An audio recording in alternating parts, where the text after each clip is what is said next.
Okay, so I'm here to talk to you about social media etiquette for your festival. Um, I think that this is a topic that is definitely not talked about enough. Um, I think social media can come across kind of as a blessing and a curse because a lot of people can say things on social media that they wouldn't normally say to your face. Um, I think that just because you can say something that you shouldn't necessarily do it.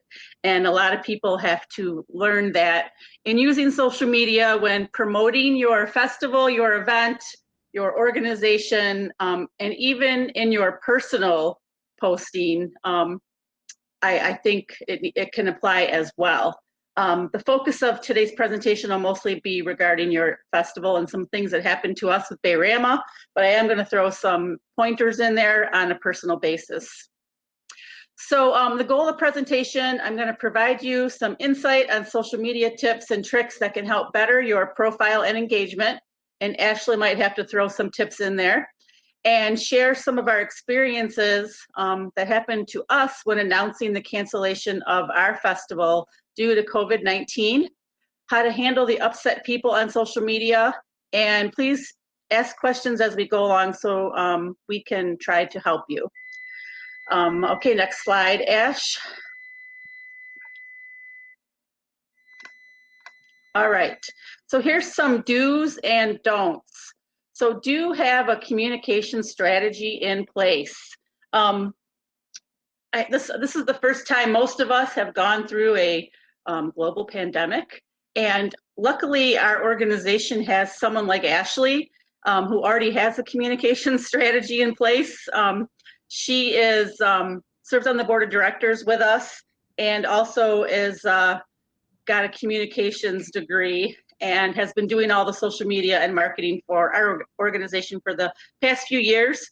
So we did have a communication in place, a strategy in place, but we had to change things very quickly when the pandemic hit. So another thing to do is keep branding and your messaging consistent. For us, our branding is the FishFly. We embrace the FishFly. We love the FishFly. We also call ourselves the fun people, so we make sure to use the same hashtagging and everything that we do when we do communicate. Develop a style. Ashley, what's our style? It's kind of family-friendly fun, correct? Yeah. Okay. Set limits for what is and what is not to be tolerated on our channel, and then share valuable content. So before I go to the don'ts, I'm going to talk a little bit about setting limits for what you'll tolerate on your channel. There are some settings that you can actually program in your fan page to whether or not you're going to allow profanity, what kind of words you will let people talk about, etc. And we experienced that firsthand when we made the announcement about the cancellation of our festival. We decided just to keep it very brief and posted that we would be canceling, mainly because of the COVID crisis. We kept it short and sweet. And over the next few days, our Facebook page exploded with negativity mostly. We could not believe the amount of fighting that was happening amongst the people in the community on our page. And then after like 3 days of it, it started to get so ugly that there was actually a lot of swear words and name calling and just personal bashing. So we had to change our strategy a little bit because we really did enjoy people engaging with us before. So our strategy changed to going in there and setting our limitations. There's actual settings in there that you can set that doesn't allow profanity, which we shouldn't have had that in the first place. We weren't using it correctly. And then you can actually add keywords in there that will be blocked from your page. So when you're a family-friendly festival, you should be blocking a lot of words actually. So, and you can Google what words should be blocked on Facebook, etc. And I did that, and I ended up putting in quite a few words that are now blocked. And just a little tip for you to use if you are a business owner or you run a Facebook page for a business, you can actually put some of those words, some words in your business page. You can block some negative words that you might not want used on your page. So that's helpful as well. Okay, so that was just one thing that happened. Some don'ts about your strategy. Don't be afraid to vary your strategy per channel. And Ashley put that on there, and I believe what she means is don't post the same thing on every platform. Is that correct, Ashley? Yeah, switch it up. You want your Twitter content to be different than what you post on Facebook or Instagram. Right. Okay, don't forget to update your content regularly and not just during your festival. And that's kind of a key thing that can happen even without a pandemic.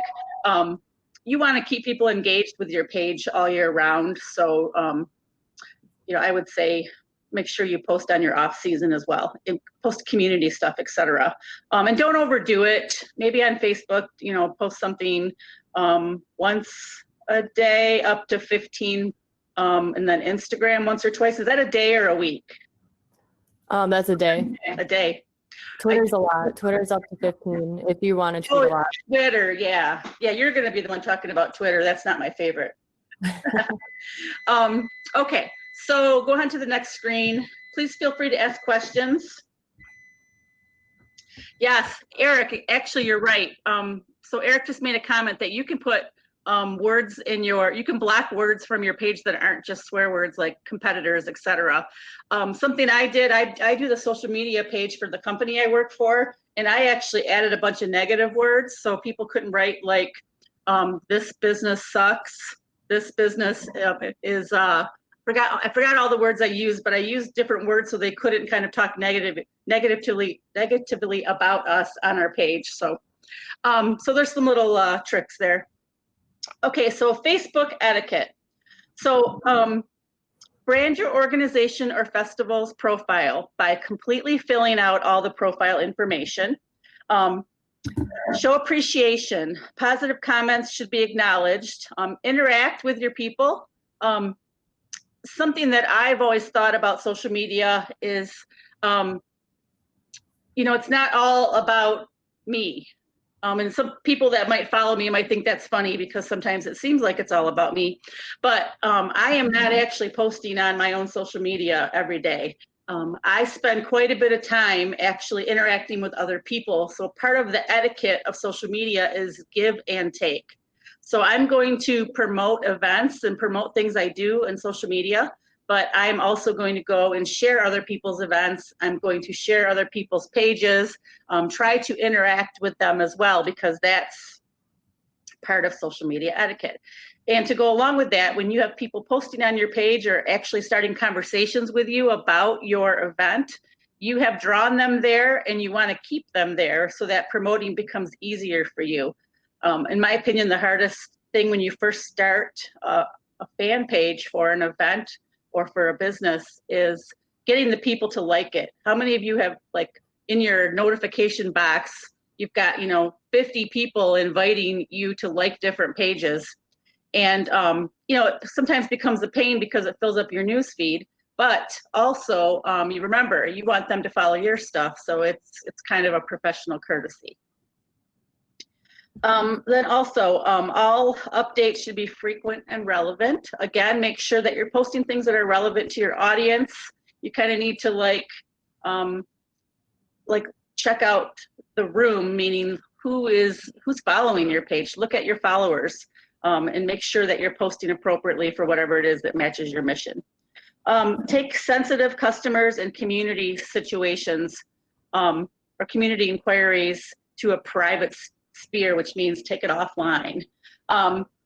Never, never, ever get into a fight with somebody on your Facebook page. As much as possible, keep it professional and try to take it offline. If someone has complained about something on our social media page, we immediately ask to talk to them in private messenger or ask if we can call them or talk on the phone or something. The main reason you want to do that is because, for one, it brings other people into the situation, which sometimes can fuel it more. If you absolutely can't get them to talk to you about it offline, then stay professional as possible and make sure you're showing that you're doing everything you can to remedy the problem. And also remember, I mean, as a social media admin, remember that you're never going to please everyone. So, you know, go into whatever it is you're trying to deal with, knowing that, you know, you might not get the result you want, but at least you're showing whoever's watching that you're making every effort you can to try. That's at least in my opinion. So, Ashley, did you want to add anything to this page? No, I think you can. Facebook has figured it out. Sorry, is my sound weird? Yes. Okay, I'm not gonna. It's echoing. It's not weird. Yeah. Okay, no problem. Go to the next page. Okay. Oh, haha, you have to talk about this one. It's Twitter. I know. I'm gonna mute you on my computer and see if that helps. All right. Okay. So for Twitter, is that better, Mom? Yeah, much better. Okay. For Twitter, so this is a little different for us actually. We had a Twitter for a while, but we weren't getting the engagement that I personally liked on that. And when you're a volunteer of an organization, it's really tough to manage multiple platforms on your own. So I actually decided to get rid of the Twitter page for Bay Rama. Personally, I do love Twitter for myself. I use it personally and I use it for my work. So I do use it a lot. When you're using Twitter, you want to make sure that you're using short tweets, keep it to the point. Use the GIFs and all the features that they have with the hashtags and the emojis. To get people engaged with your content. I usually try to ask a question and tell them to drop it in the comments just to get people engaged. Use link shorteners so that way it pops up in a square and not have a long link in your tweet that takes up all the content. I use Bitly for Bay Rama and as also for my work. And then also when you're using all your social media accounts, you want to make sure you keep your hashtags and your usernames the same. So for us, for Bay Rama, we have the same name for us on Facebook, Instagram, and Snapchat. Those are the 3 platforms that we use. Make sure that you answer questions when people are DMing you or if they're just questioning you on your Twitter feed, just make sure you answer them as quickly as possible. And then also make sure you follow back relevant people. So for my work group, I follow back our members. I also work at the Chamber of Commerce for Sterling Heights. I'm the Director of Marketing and Communications. So I don't follow back every person, but I do make sure that I follow back our members and then important community leaders. That way I'm seeing their content and I can share it back and promote them as well. Mom, did you have anything you want to add? No, I'm not fluent in Twitter. I mean, I know enough to be dangerous, but it's not my favorite. As I've mentioned earlier, Ashley's better at it. I have used it before for work, and I do post on behalf of my company, but it's pretty generic. I probably wouldn't get good grades from a social media expert if they looked at our Twitter because it's pretty you can tell there's not a lot of heart in it. But as she stated, we stopped using Twitter for our festival just because to really do it right, you have to spend a lot of time on it, and we're all volunteers. So, so less is better. So if you want to go ahead and go to the next screen, Instagram. Okay. Ashley, I'm going to let you talk about Instagram as well. I do use Instagram for my company and for fun, but I am not as fluent with it as you are. Okay. Yeah, so Instagram is definitely a growing platform that everyone should try to get on if they're not already on there. I know for us, this is something I wanted to grow more in 2020 for our festival, but unfortunately, that's something I wasn't able to do. But I have a social media plan in place for next year, so I'm very excited to be able to get more Instagram content on our feed. It's always important to use interesting photos, use throwback pictures from your events, different things going on in the community. And for Instagram, you can use I think it's beneficial to use the more hashtags. That way more people can find you. That way more people show up. It'll show up on the interest tab. A big thing now is the stories. So you'll notice a lot of people will use Facebook stories more often or Instagram stories. You can actually even link your Facebook and Instagram together. So the story will go directly to both. This is a big feature now. That was something I was excited to get more into this year, was using the stories and being able to link it to our website and different things. It's definitely something I'm going to use as a feature next year for our festival. The stories has different filters and fun stickers that you can add. You can also apply your location, the weather, the time, all these different fun things on Instagram. So that's a fun way to get people engaged with your festival and your organization. You always want to remain consistent. Instagram has it's hard to show up too much, so you don't want to overdo it. So I would recommend probably just posting one time a day on Instagram. But that's just my recommendation. All right. Does anybody have any questions so far regarding Twitter and Instagram that they want to throw in the chat box there? We'll watch for them, and then Ashley can address them as we come across them. So something to go along with social media etiquette is social media personalities. You probably don't even know that you're classified under a social media personality. So knowing what kind of social media personality you are and knowing how to deal with them will really help. Ashley, if you could go to the next page. So these are personalities that I found on Google, which I have to laugh because these are are the ones that you can be qualified under, but I actually think not qualified, but there's nicknames for them. So for example, the ultras, these are people that happily check their social media feeds many times throughout the day. They probably would be considered maybe social media addicts. And I am guilty as charged. When social media first was a thing, you couldn't get my phone out of my hand. Then there's the dippers. Infrequently check their social media profiles. They can go days or weeks without checking in, which means that they basically just kind of come and go, because it's not doesn't take up their whole life, but they're interested enough in kind of checking in and seeing what's going on. The deniers, they feel anxiety over not being able to check their social media, but they'll never admit it to you. Virgins, those are the people that are new to social media, and those are the ones that might post some things they shouldn't post duplicates, talk all in caps, etc. The lurkers, they never participate in anything, but they will also they'll watch other people interact. And I think we're all guilty of that to a point as well, of lurking on other people's pages. Sometimes the lurkers are nicknamed the stalkers. But you know what, I think, for me, I'm Facebook friends with a lot of relatives, and I really enjoy seeing what's going on in other people's lives, especially some of my cousins that I haven't seen in a while. So I don't consider myself a lurker or a stalker. I just am interested. And if you think about it that way, then maybe, it kind of takes down the defense of why are you always looking at my social media? Well, I care about you as a person. I'm interested. Now, I'm not naive to know that some people do use it for those other things, but I'm more of a positive person, so I like to put the spin on it.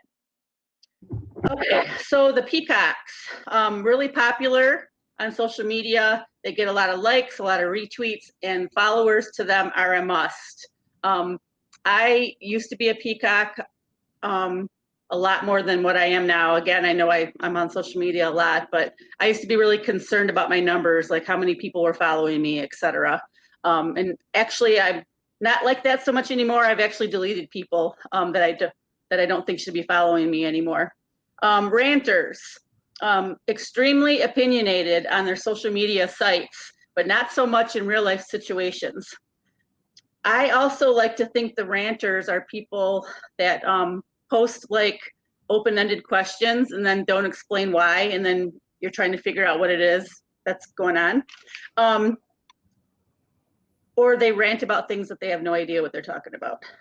The ghosts, they're fearful of giving out personal information, so their profiles are anonymous or they don't have a picture. I always kind of laugh at that because if you're good at Google at all, you can pretty much figure out things about people. I like to joke that I think I used to be a private detective in a previous life because I can figure out some interesting information just by Googling some things or searching on the internet. But so the people who hide from their social media and they don't have a picture or whatever, they're not really fooling anybody because we can figure it out. The challenges, let's see, they create a new persona so no one knows. Oh, that's when you create a second profile so that no one knows it's you. That actually could also be considered a stalker. The quizzers, they use questions to start conversations. Informers, I technically could be an informer, but always the first to share information. I don't necessarily do it to get recognition. I'm just an event planner, but some people do. And then the attention seekers, is someone who again post open-ended stuff and they're trying to get a response out of you. So those are like the personalities I found on Google. So the reason I bring it up is why is it important to know like what kind of social media personalities are out there? Because I actually I feel it's good etiquette as a human being, as an event planner, et cetera, to I just think that people don't know how to use their social media right. So if you've ever seen somebody post something on social media like, oh my God, I can't believe she's posting another picture of her kid. Or, oh my gosh, is she really gonna still post another chamber event, which is probably said about me a lot. You know, if you follow me on social media, you know that I work for the chamber. I'm part of a festival. I plan events. I'm on the go. I'm always promoting business. And I'm sure that there are people who can't stand following me because of that. So instead of, I mean, in my opinion, the etiquette on that should be learn how to use your social media better so that you don't have to follow the people you don't want to follow. And that's what I wanted to show you today is these are some things you can do so that you can still be friends with people, but you don't have to see all the things you don't want to see on their Facebook. This probably would have been a good session to host before the election.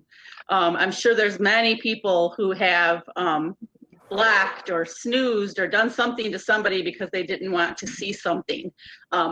That's kind of the core of the social media etiquette that I wanted to get across is learning how to use it better so that it can be helpful for your festival and helpful personally. So I'm going to share my screen next, Ashley, if that's okay. And I want to show you some things we did with our Bay Rama page. Yeah, there's a question in the chat. Would you like to answer? What does it say? How can these social personalities be used to direct content creation and ad campaigns? That's a good question because I don't know. I don't do ad campaigns. But you know what? Maybe Eric can talk about it in his presentation tomorrow. I use the personalities just so that you can understand people better, if that makes any sense. And Jessica, I'm probably not going to answer your question the best. Eric's laughing, so yes, I'm not answering it correctly, but I'm sure Eric can help with that. So I'm going to go back to the etiquette part of it. So I'm going to share my screen. Let's see. Bay Rama page. Hold on one second. Okay. So this is our Bay Rama Facebook page. So good social media etiquette when running a fan page would be to go into your page settings, go into the general tab here, and all of these things are things you can do to improve different things regarding your page. So obviously our page is published, our visitors post, a visitor post. So I have this set up right now. You can allow anybody to post things on your page, which is what we normally do because we're a fun festival. Or for example, during the festival, we encourage people post pictures of their, your kids, post pictures at events you're at, post pictures at the festival tent, because that's a great way to promote. But right now, because of the pandemic and because of the negativity we had in our page, we actually clicked this box that our posts have to be reviewed by a moderator, so that we're making sure the right message is on our page. And we had to do that because of all the fighting. So, and then you can also check the box here where you can disable the post on your page.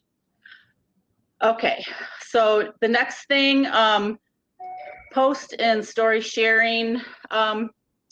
We left that alone because really nobody's posting that stuff on our page, but you could actually disable anybody being able to put a story on your page. Audience optimization, I didn't do anything with that. Okay, private messaging. So we actually had to turn off the private messaging on our page when the pandemic first hit, mainly again because of the messages we were receiving from people. It's a sad situation during the pandemic, whatever side of it you're on or whatever your personal beliefs are, it's not for me to decide or defend.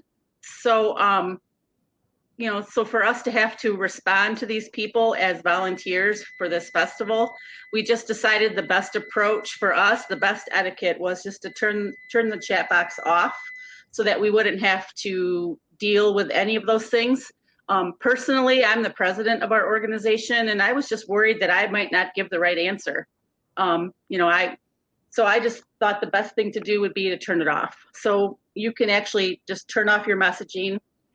We leave the messaging on during the festival, and we program a bunch of automatic messages because we want to engage with people then, because that's what we're about. We're a family festival. We have people asking us questions about prices, what time are the fireworks, what time's the parade, etc. And that's why we have a Facebook page, is to promote those things. But during the times as they are right now, it was the best for us to turn that off. Okay, tagging of things. We weren't allowing people to have any tagging ability right now because same reason as I keep stating. Age restriction. So I'm just not going to click on every one of these. I'm just going to quickly show you that you can actually go in and put restrictions. Page moderation. I'm going to scroll over that because there's bad words. But so we had to put a profanity filter in there, etc. And we have it set to strong. So that's the festival page. I don't know how to get back out of this stop. Okay. Okay, so I'm going to go back to, I think, here I am. All right. Ashley, you can go ahead and put yours back up there. All right, so I just wanted to show you a fan page and how you could go in there and adjust your settings so that your page can be available and give the messages that it needs to. We decided as a festival to shut it all down. We kept our page up and we pinned our message about canceling our festival at the top, and then we did not post anything else for a few months. Right or wrong, I'm not sure. I mean, we're all learning during the pandemic.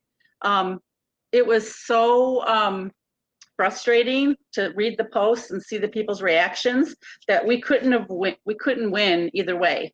So we just decided not to post anything. We had originally talked about posting memories of our festival during the festival time, and we didn't do that, mainly because we felt we'd be feeling it again. So it was our personal choice to shut it down. And then when things got a little more lighthearted, we started posting some more community events. And we are in the process right now of planning a drive-by Christmas event that our festival is going to host. So we will be posting again, but we're going to have all of our moderation settings in place so that we can make sure the right message is there. So, so hashtags. I'm going to let Ashley talk about hashtags. I am not a big fan of using a lot of hashtags, especially on Facebook. But there is some pro tips here from our marketing person, Ashley. So you can take this one. Okay. So with tips. You always want to make sure that your content is visually appealing and on brand. So for us, that means that we have branded our festival with the FishFly. A few years ago, they also decided to start using the hashtag We Are the Fun People. So we use that all year round. But we also tried to come up with something during our festival. Whether it be a couple years ago, we did We Are the Groovy People. So anytime we would post something, if it was, a picture or something on Twitter, we would use those hashtags. So now it's preferred not to use hashtags on Facebook, but I've found that when I've done a photo contest through work, it's easier to find those pictures when they're hashtagged on Facebook. So I guess you could have difference of opinions with different marketers. It's not the best, but I don't think, using one or two here and there to help find something, if you're doing a photo campaign through a county, that's something that's not too bad to use on your posts. I would definitely keep it to a minimum, though. I would say one or two.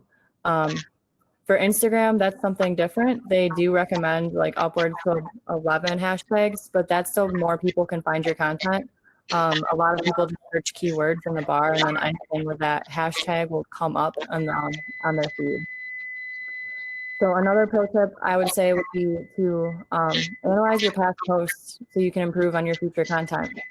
I usually do kind of like an analytical report after festival to see what worked. I usually have scheduled posts throughout the week during festival that release, and then I do some live posting, whether it be for like a live feed of one of our events, or just we have a live update that I'll post. But I always make sure that I analyze after festival how we did and what I can do better next year. So to, kind of piggyback off that, something I want to improve on is my video content. So video content is huge on social media right now. If you're not using video content, that's something you want to start doing. So I'm definitely really looking forward to our next festival so I can grow our video content. I want to be able to start using, live Instagram stories more often. What we're going to do for our Christmas event this year is have our virtual tree lighting live on Facebook instead of having, everybody down there watching it in person. So that will be kind of a kickoff into getting our festival more into that that category of content. So that's kind of what I have with pro tips. Okay. Thank you. What's the next one? Oh, that's your. Oh yeah, type of content. I'll continue. I can't even see that. Hold on. Like the other types of content that you'll want to post. So when it's not during festival, this year was a little different. I usually have a social media plan all year round for our festival, for our organization. And I try to post anything that's related to our community just to keep our engagement up and our organization relevant throughout the year.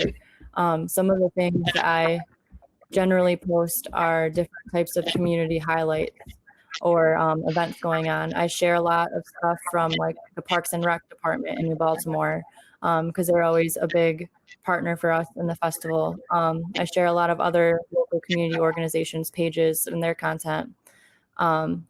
We recently were nominated or awarded Nonprofit of the Year from the local Chamber of Commerce. So that's something that I was able to share on across our social media platforms just to get some engagement. So this graphic here is just kind of like different types of content that people, different types of conversation starters to get people on your page.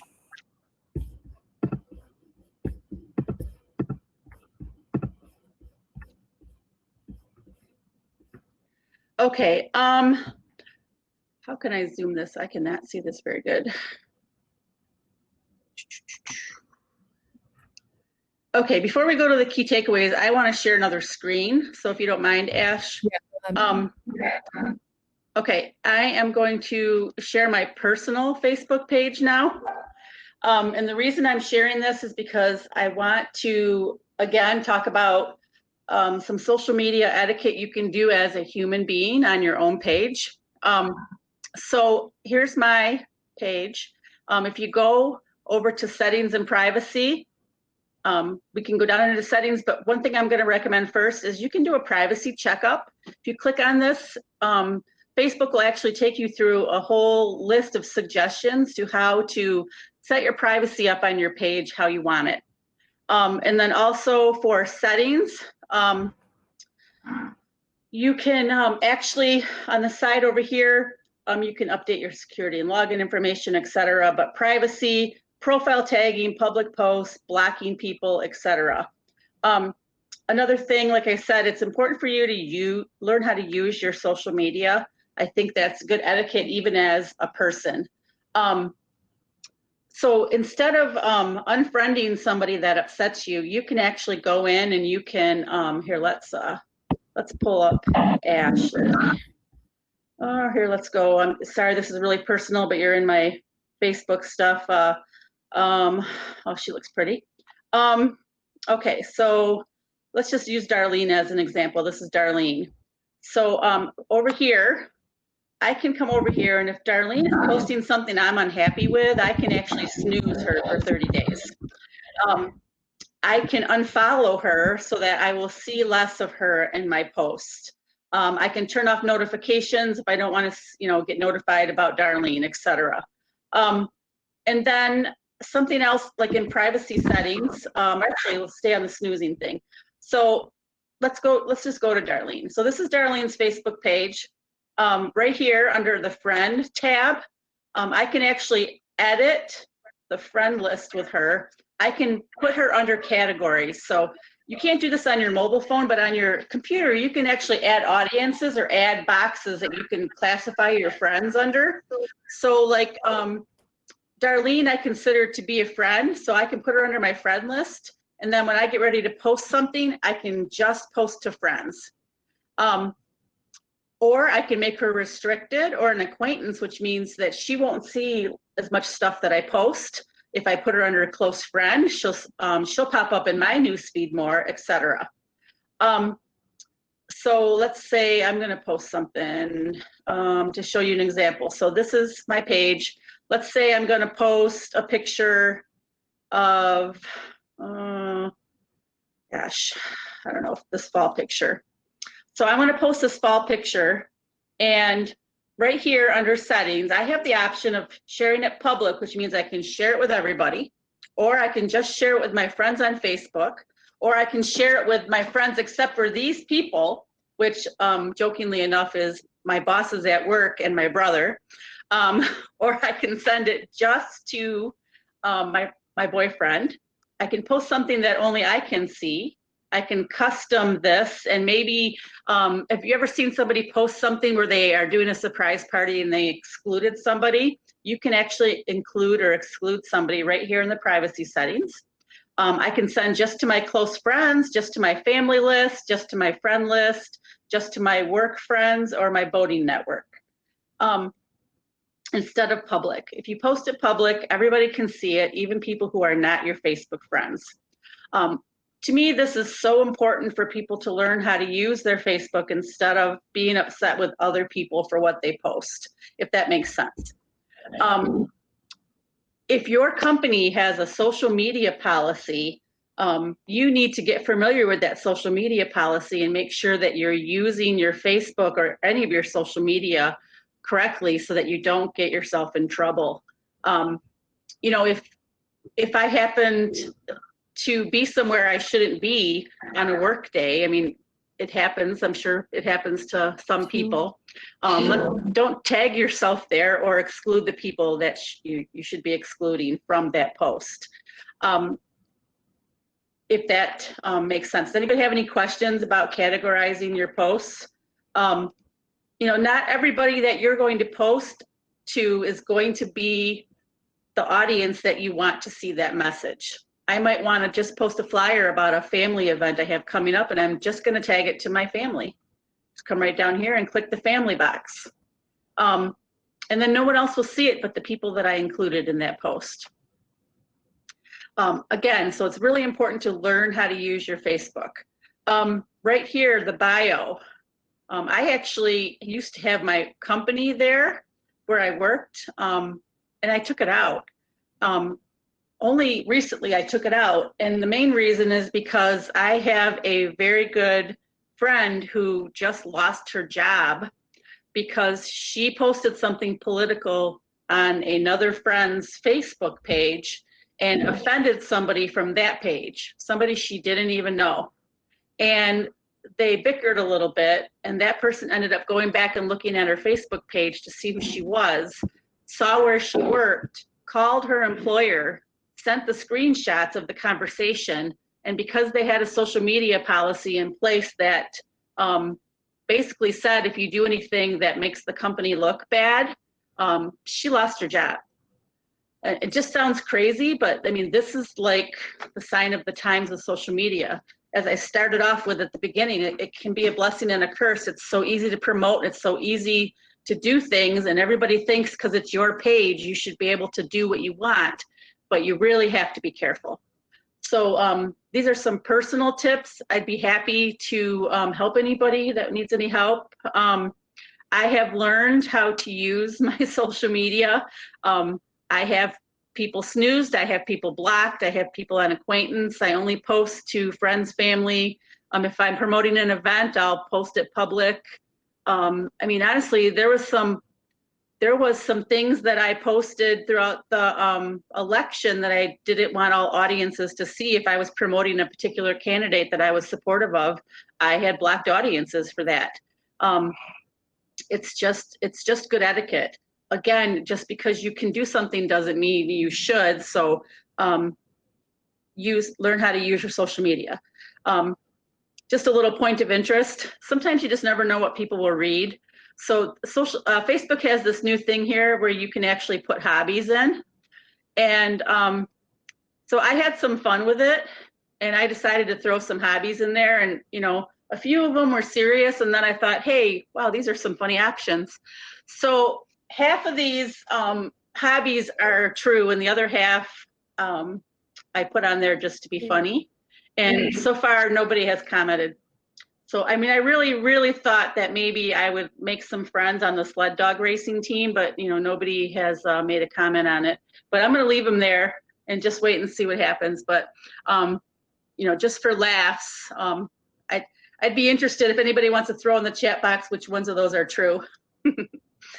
All right. Okay, so I'm going to stop sharing my personal page. I wasn't watching the question box, so Ashley, if you have any hello?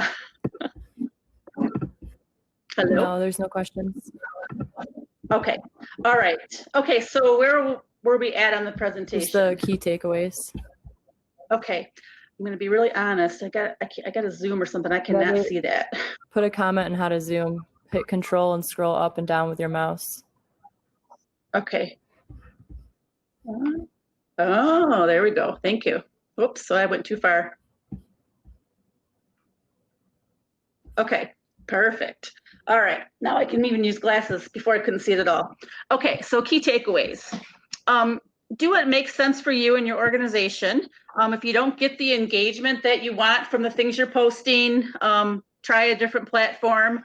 You know, not everybody is going to get the same reaction. We're all different people. Blocking, make sure that you're using your blocking and your keywords and using all of the privacy settings that you can in your social media for your organization and personally. Track and analyze what works on each platform. Now I say that, and that's probably easier said than done. In our case, we are very, very lucky because we have Ashley, who is, happens to be my daughter, obviously. She is got a master's degree and all of this stuff. And she's a volunteer for our organization and on our board. And we always joke that we have our own little in-house PR firm. So, tracking and doing all those things is easy for us, but I can tell you there's probably companies that are even participating in this convention that you could pay to help you with these things. So it's definitely worth it to know your audience and track everything. So what else? What's the next screen? Just to follow up. Okay, so for our organization, we do have a Facebook page, we do have Instagram, and we have Snapchat. We didn't talk much about Snapchat mainly because this was more about etiquette, but If you have any questions about anything we covered, please put them in the chat box where we have a little bit of more time to talk. I'm looking through my notes here to see if I didn't cover anything else related to etiquette. Something, let's see some other keywords here. I already said that. Read the room. Make sure you respond quickly. That's also good etiquette. Something else I can say about etiquette about your social media in general. I'm sure you all live the dream when it comes to this, but literally, if somebody wants to contact me right now, they can call me, they can text me, they can email me, they can Facebook message me, they can message me on Twitter, Instagram, LinkedIn. They can send me something in the mail.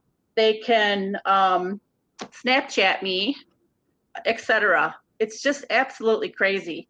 And as someone who does a lot of social media personally and for work, it is almost impossible to keep up with all of it and still have like face-to-face contact with people.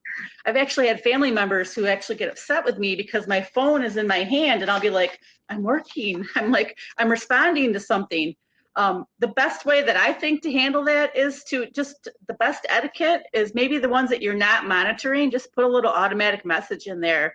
I'm so sorry, your inquiry is important to me, but we don't monitor this 24/7. Please give us a call or please send a message to this instead. Something, just letting people know, because that's the worst thing, because we're such a society on making sure everything is instant. If you're not responding to all those messages, then it's kind of perceived as rude, when you're not really being rude, you're just trying to not be rude to the people in front of you at that time. So let's see, trying to think of anything else I might have to talk about. Do we have any questions? Nothing in the chat. Nothing in the chat box? All right. Well, I do really appreciate you taking the time to sit in on our session.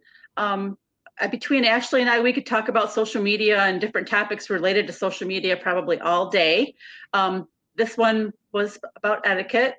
She covered the part about just what you should be posting and not, and how many times a day, etc. And I just wanted to talk about the human side of it and making sure that you're being a good social media user by using some good old-fashioned etiquette.